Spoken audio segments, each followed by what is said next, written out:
J'explique toujours aux gens qui parlent avec beaucoup d'émotion, indignés d'ailleurs, que la religion en Chine est pourchassée et persécutée. Je leur dis laquelle? Alors ils me disent le christianisme. Je dis mais le christianisme c'est pas une religion chinoise. Le christianisme, le Christ, Jésus-Christ, cet homme si magnifique, si doux, si bon, a été envoyé en Chine dans une caisse d'opium.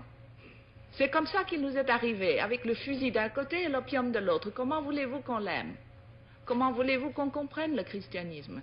La première chose que les missionnaires faisaient quand ils étaient un peu casés, c'était durant les temps de famine et d'inondation, quand les pauvres paysans n'en pouvaient plus, de les convertir en leur donnant un bol de riz. Vous mangez, on vous baptise. Si vous ne voulez pas être baptisé, vous ne mangez pas. C'est ce qu'on appelait les chrétiens du riz. Comment voulez-vous qu'on aime ça?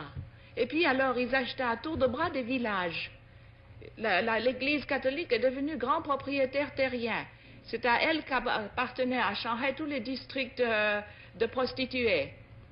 Comment voulez-vous qu'on respecte une église comme ça? Ça, c'est le christianisme. Et je ne parle pas du protestantisme, qui était tout aussi mauvais. Le bouddhisme aussi a été importé. La Chine elle-même n'a jamais pu évoquer, n'a jamais vraiment créé une religion.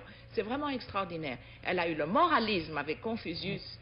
Elle a eu le taoïsme, qui est une chose très vague. Mais ce sont deux philosophies qui font du comportement moral humain la fin en elle-même.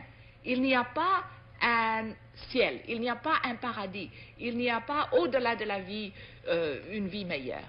Ça s'arrête avec la mort. Il n'y a pas d'enfer non plus. Il n'y a pas d'enfer non plus. Il n'y a donc jamais eu de religion traditionnelle théiste en Chine? Non, pas vraiment organisée. Il y a eu un peu d'animisme et puis il y a le bouddhisme qui est venu de l'Inde, qui a subi quelques modifications. Mais la Chine elle-même n'a jamais évolué une religion. Mais elle a évolué des moralités, le confucianisme, le taoïsme, etc.